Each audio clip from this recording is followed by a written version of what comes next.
the government has now moved the Supreme Court against the Bombay High Court verdict that had acquitted all 12 accused in the 2006 Mumbai train bomb blast that shook the city, where almost 190 people had lost their lives and all 12 accused had been acquitted. In fact, there were very sharp criticism that had come in for the prosecution as well, and the court had said that the prosecution had completely botched up the case.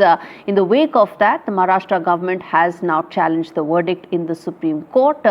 And let's get in Nupur, my colleague who tracks the courts for us closely, to tell us the grounds on which this has been challenged by the Maharashtra government.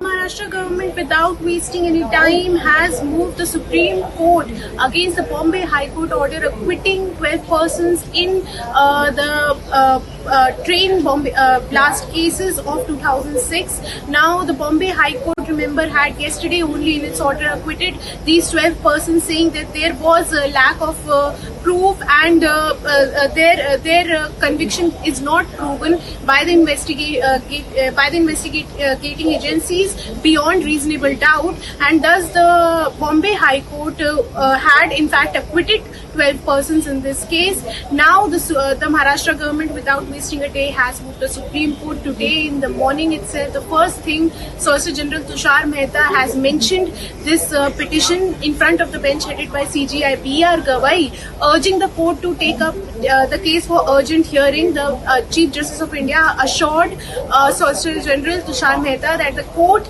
will take up the case for urgent hearing either tomorrow or on Thursday. The Supreme Court has agreed to urgently hear the cases.